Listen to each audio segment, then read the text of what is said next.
Production Pâtisserie Mazas. Avec Univisuel pour le projet Les personnalités ariégeoises. Clac. Bonjour à tous, bienvenue donc dans un nouvel épisode de Personnalités ariégeoises. Aujourd'hui, on est donc avec les chocolatiers pâtissiers de renom Mazas. Mais on verra exactement ce que vous faites dans le détail avec Fabrice Mazas. Bonjour et bonjour tout le monde. Donc Fabrice, tu es donc chocolatier de Mazas avec ton frère Laurent, vous êtes tous les deux les gérants. Moi je suis que le patron de cette boîte. Moi je fais pas de chocolat, je fais peu de production. Mon frère lui est chocolatier, il est pâtissier, il a eu son CAP très jeune. Il a eu son CAP, il avait 15 ou 16 ans, il a commencé de bonne heure avec mon père. Moi je suis le gérant officiel, Oui. Mon frère m'aide à la prise de décision avec ma sœur Géraldine parce qu'on est trois en fait. Donc c'est une entreprise familiale quoi. C'est une entreprise familiale. Tout à fait. Et qu'est-ce qu'on y retrouve exactement dans votre entreprise? Quel type de produit? Alors dans notre entreprise, on trouve toutes sortes de gâteaux, Oui. Les plus classiques, l'éclair, le millefeuille, etc., les croissants. Et aussi des pâtes à tartiner je crois. Oui, la pâte à tartiner, ça a une douzaine ou une quinzaine d'années. C'est une recette qui vient de chez Valrhona, à la base. Qui est Valrhona? Valrhona, c'est notre producteur de chocolat, qui est D'accord. un des chocolats les plus réputés au monde. Alors on pourrait dire le meilleur, mais ce serait peut-être, il y en a d'autres. Et c'est un très bon chocolat. Et ils ont une école ce qu'ils appellent l'école du grand chocolat, on y reviendra peut-être tout à l'heure, Oui. où ils organisent des stages. Et c'est mon frère qui a trouvé ça lors d'un stage. Le petit secret juste en plus de la pâte à tartiner, est-ce qu'il y en a une? Alors, c'est une poudre de perlimpinpin qu'on met dedans. Non, Ouais. non, c'est des produits frais, des amandes et des noisettes. Nous, on fait du local, du local le plus possible. On Bien a sûr. des noisettes de l'Aude. Oui, c'est à côté. Ouais. Des amandes, il n'y en a pas trop en Ariège, mais on prend assez proche. Et du chocolat Valrhona. Non, il n'y a pas de réel secret. Pour revenir un petit peu en arrière, donc c'est votre père qui a acheté donc en 72 le premier laboratoire, c'est ça? Est-ce que tu peux nous en dire un petit peu plus? Comment s'est créée la société familiale Mazas? Alors, mon père, il est de Toulouse. Ouais. Mes parents habitaient Toulouse à l'époque, mais ma mère est d'Ariège. Elle est du côté de Saint-Girons. Et donc, mes parents cherchaient un petit peu quelque chose à acheter en Ariège et ils ont acheté, donc en 1972, une pâtisserie qui existait déjà, qui s'appelait la pâtisserie Descamps. Ils ont acheté ça en 72, tous les deux, en faisant pas trop d'argent, beaucoup de travail, beaucoup de soucis, trois enfants en bas âge. Ouais, C'est vraiment parti de zéro quoi. Une belle aventure. Mais qu'est-ce qui leur a donné envie de se lancer? Alors mon père était pâtissier depuis longtemps. Il avait, si je compte bien, il est né en 40, en 72 il avait une trentaine d'années, en 41 il avait une trentaine d'années. Et dans la boîte où il était plutôt doué, il se débrouillait plutôt bien. Et son patron lui disait souvent Il faut qu'ils se lancent. tu as l'étoffe pour te lancer. Et puis voilà, ils ont cherché. Et puis ils ont trouvé cette pâtisserie qui existait déjà. Alors on a retrouvé dans les archives des factures des années 30. Ouais. Donc on pense qu'il y a à peu près 100 ans qu'il sort des gâteaux du labo, puisque c'est toujours le même labo. Donc il a commencé en faisant ce qu'il savait faire. Mais sa première, ce qui s'est démarqué de suite, alors parce que déjà c'était le cas dans la pâtisserie qu'il a acheté, c'était les gâteaux des rois. Et ça, dès le départ, il a su bien le faire. Alors le précédent pâtissier avait une réputation là-dessus et mon père a su très bien faire ça. Oui, là, il était Donc dans la continuité quoi. Ça a bien assis sa réputation. Ça, D'accord. le gâteau Et les des rois. chocolats sont venus après? Oh, les chocolats, c'est bien. Les chocolats, c'est pas dans le début de l'histoire. Les chocolats, c'est venu vraiment dans les années 90, quand mon frère Laurent a fait des stages chez Valrhona, justement, et qui, dans les années 90, pour promouvoir leurs produits, ils ont créé ce qu'ils ont appelé l'école du grand chocolat, qui était assez novateur à l'époque parce que c'était, on va dire, jeune.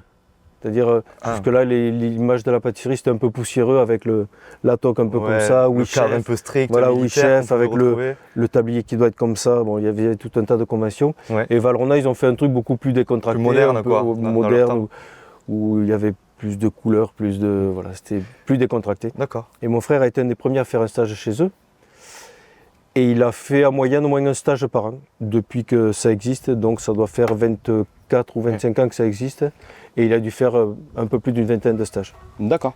Et c'est lui qui a amené la pâte à tartiner, la gamme des chocolats. D'accord. C'est lui qui a regardé tous les produits qui existaient, toutes les possibilités. Au départ, on a fait du chocolat un petit peu sous son impulsion. On a fait du chocolat dans le labo. C'était vraiment un peu de bricolage. Et puis petit à petit, d'acheter des vraies machines. Ouais, vous êtes développé vraiment petit à petit. On a acheté des vraies machines, on a fait un local exprès pour faire du chocolat.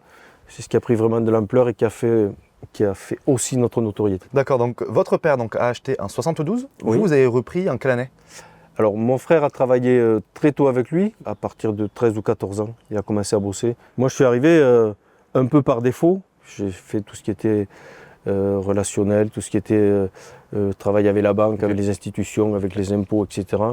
Et puis surtout, chose importante, c'est là où je trouve ma place dans cette boîte, c'est que notre entreprise elle est faite en deux parties. Il y a le magasin qui est sur les allées de Villotte. Avant, il y avait aussi un autre magasin au centre-ville qu'on a fermé il y a une dizaine d'années. Et le centre de production est vraiment au centre-ville, dans une petite rue très ouvrière où il y a beaucoup de restaurants, d'arrières de restaurants qui donnent. Et donc il fallait quelqu'un pour amener les gâteaux. Alors au départ, on avait une espèce de charrette à bras.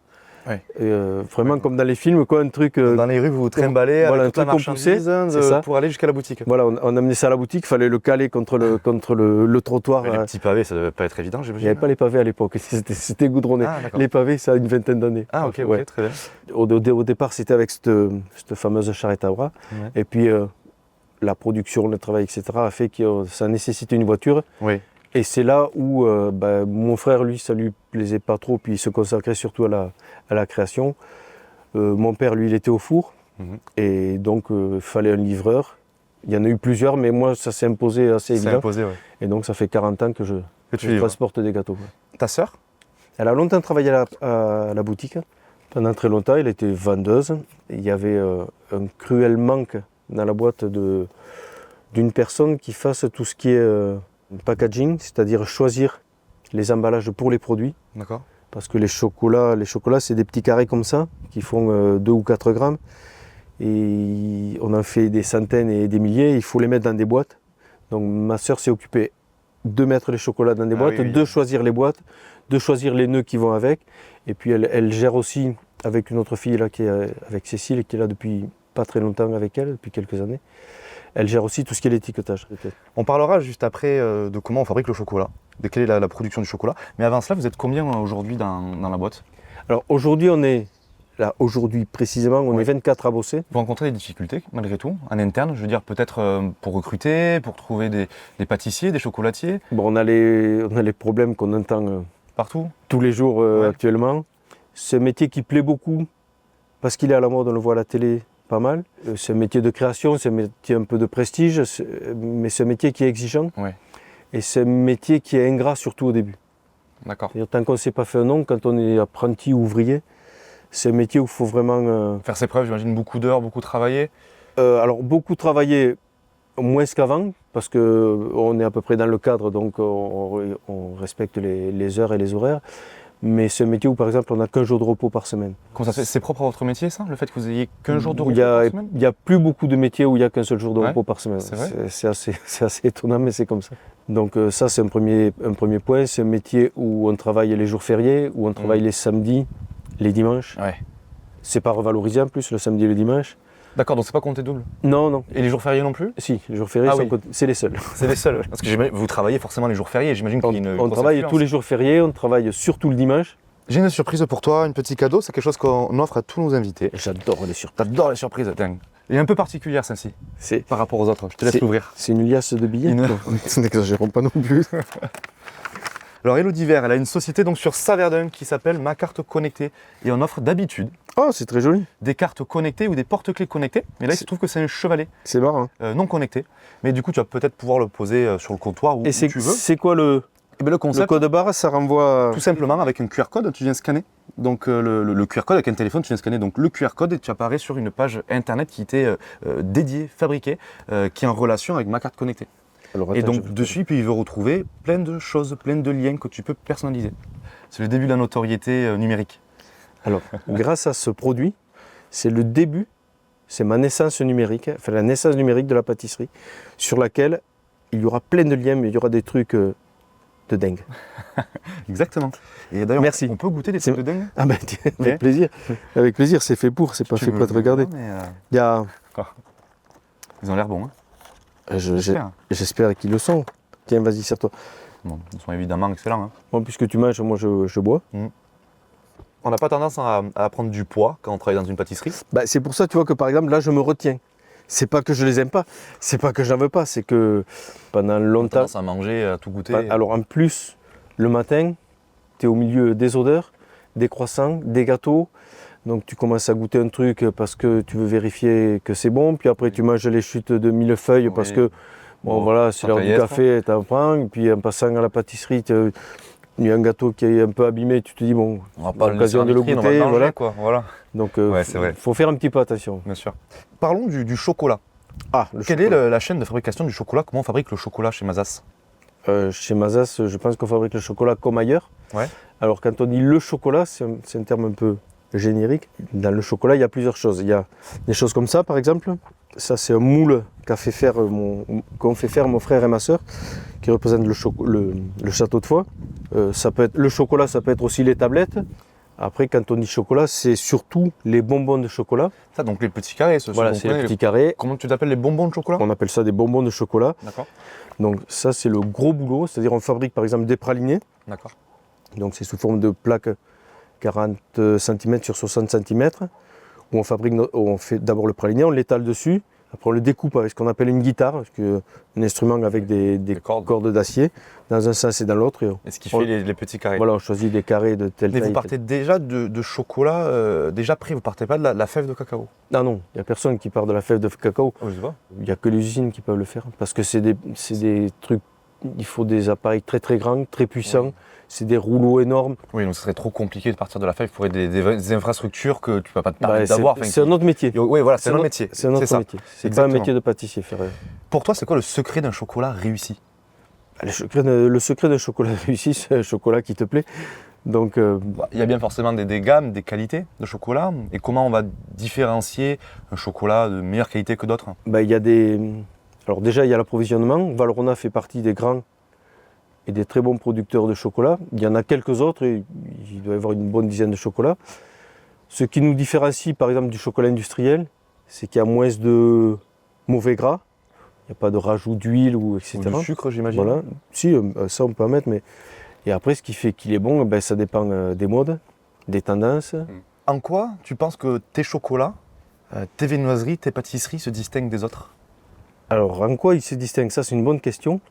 Depuis de longues années maintenant, depuis que l'industrie fait beaucoup de pâtisseries, de chocolat, etc., il y a une certaine uniformisation.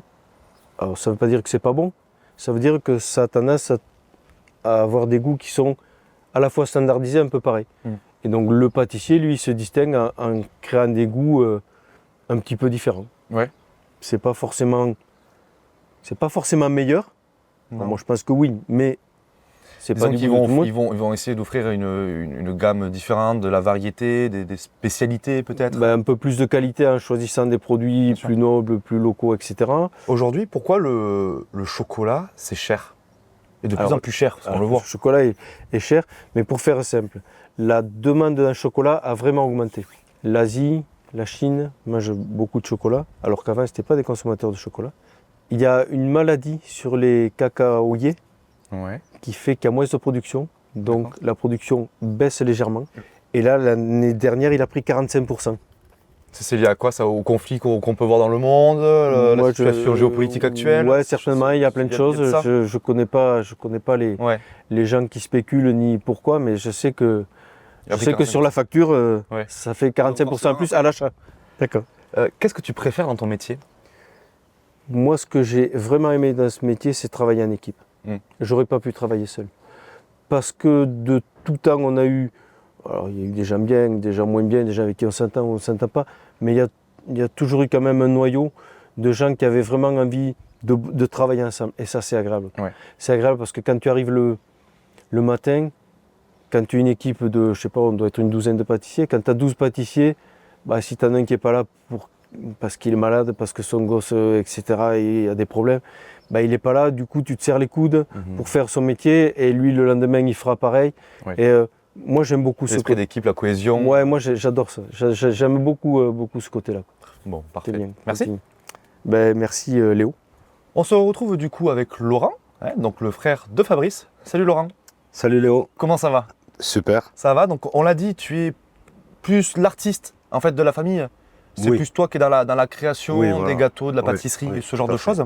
Tu crées aussi, tu as une spécialité, notamment tu crées des gâteaux ou des pièces montées, des pièces un peu artistiques sucrées.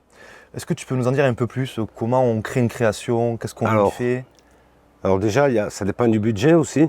Oui. Parce que plus on va rentrer dans le détail, quand je fais une maison par exemple, j'ai fait une grosse maison sur Saverdun avec les granges, la piscine, enfin tout ça, ça a un coût que ne peut pas se payer beaucoup de personnes. Il faut le vouloir quoi. Voilà, c'est beaucoup d'heures, beaucoup de temps passé à préparer. J'ai fait un village gaulois, village d'Astérix, un truc immense. Mais on peut choisir la matière, quand je dis la matière, enfin je sais pas moi, si on veut du chou, si on veut du chocolat, si on veut, on peut vraiment choisir tout ce qu'on veut quoi. Oui. Et tu pourrais faire une maison en chou, comme en chocolat, comme je sais pas ce qu'il y a d'autre, en crème, je ne sais pas. Oui. Après il y a des techniques, il y a beaucoup de nougatine, parce que la nougatine on peut la découper. Je fais des gabarits et je peux faire ce que je veux avec. Le chocolat c'est pareil. Ouais. J'ai fait une voiture pour les forges de Pyrène, une voiture ancienne qui était grosse comme ça. Donc là on fait des gabarits, on les découpe en chocolat, on les assemble. Quelles sont les différentes techniques dans les grandes lignes pour créer des œuvres? On commence par un croquis, toujours. Toujours un croquis. Toujours un croquis, pour savoir où on va mettre les éléments, qu'est-ce qu'on va mettre comme élément. Donc d'abord un croquis, et après c'est tout de l'improvisation, quoi. On va chercher, alors dans la vie de tous les jours, on va dire ça ressemble à un phare de voiture. On va prendre une tasse, on va mouler une tasse. Donc, en fait, tu vas te servir de différentes techniques pour arriver à tes fins, c'est de l'improvisation. Mais justement, quelles sont les différentes techniques? Il y a du moulage, il y a du découpage. Oui. Quand on fait la nougatine, on découpe des morceaux dans tous les sens. D'accord. Il y a le façonnage à la main. D'accord. Je peux faire, j'ai fait un Shrek en grandeur énorme en vitrine. Wow. Le Shrek, il était sur un œuf avec de la pâte d'amande. Je l'ai façonné. C'est de la sculpture là en fait. Ouais. Façonnage plutôt que sculpture. Plutôt, d'accord. Okay. Sculpture, c'est plutôt. Oui, ok. Mais c'est la sculpture comme la sculpture sur de la terre cuite, quoi. Donc en pâte d'amande, et puis après on le peint. On peut peindre au chocolat. D'accord. Bon, il y a plein de techniques, il y a 1000 choses. Le chocolat, c'est la matière qu'on peut faire absolument tout ce qu'on veut avec. Que ce soit en forme. Bon, après, on est limité par le poids, au bout d'un moment, on ne peut pas faire des contraintes techniques, j'imagine. Voilà, contraintes techniques. Mais enfin, on peut faire des trucs magnifiques, quoi. Et qui vont imiter parfaitement le bois, le fer. Tu peux toucher au réalisme avec le chocolat, voilà. Plus facilement qu'avec d'autres matières. Exactement. Et c'est quoi la sculpture, le gâteau, en tout cas l'œuvre artistique dont tu es la plus fière? Je fais les forges de Pyrène, avec des détails... jusqu'à faire les petites pinces, les petits plateaux, les bouts de fer, qui est grand comme ça, quoi. Ça, c'était pour les forges de Pyrène. Le château de Foix, plusieurs fois. Le château de Foix, je l'ai fait en chou, en chocolat, en sucre. Toutes les formes. Toutes les formes. Je l'ai dessiné des centaines de fois sur les gâteaux. Le gâteau le plus cher qui t'a été commandé? Alors, c'est un gros œuf en chocolat que j'ai envoyé à Paris. C'était il y a 2-3 ans. J'ai fait un œuf de 1 mètre de haut. Il fallait que je l'envoie à Paris. Donc ça lui a coûté 1300 €, quoi, un œuf. Oui, mais alors c'est 1300 € l'œuf, mais tu comptes aussi le transport, non, la livraison? Oui, avec le transport. C'est Fabrice qui a fait la livraison? Non. Non. Là, on a pris un transporteur frigorifié. Bon, ça a été toute une expédition. D'accord. Mais c'est un gars qui nous avait vu sur Internet. À Paris, j'ai dit, mais il n'y a pas un pâtissier qui va vous faire ça sur Paris? Il me dit, non, personne ne veut faire l'œuf géant. Combien d'heures ça t'a pris? Là, entre la déco et tout, c'est une bonne dizaine d'heures, quoi. Une bonne dizaine d'heures? Ouais. Mais c'est pas beaucoup. C'est plus rapide ça que plein d'autres, comme les forges de Pyrène. Les forges de Pyrène, c'est 40 ou 50 heures de travail, quoi. Quel a été justement le gâteau ou l'œuvre artistique qui t'a pris le plus de temps à réaliser? Il y a les forges de Pyrène et le village gaulois, le village d'Astérix. Là, c'était un temps... Ça se chiffre en combien de temps? Combien d'heures? Sur le village d'Astérix, il y a au moins 70 heures de travail, quoi, pour un gâteau d'une centaine de personnes. Est-ce que tu as reçu déjà des demandes un peu farfelues, bizarres de la part de clients? Qu'est-ce que tu as eu de plus... Oui, j'ai eu des choses un peu, on va dire, humour, des choses sexy. Ouais. Même voire un peu hard. Ouais. Bon, mais c'est assez rare. C'est pas... Pour conclure, si tu devais nous raconter donc, ton souvenir d'enfance le plus marquant sur le chocolat, ce serait lequel? Petit, j'adorais... mon père était pas souvent là à la maison, était toujours au travail. Donc ce que j'aimais faire, moi, c'est me lever quand lui se levait. Et je traînais dans ses pattes. Bon.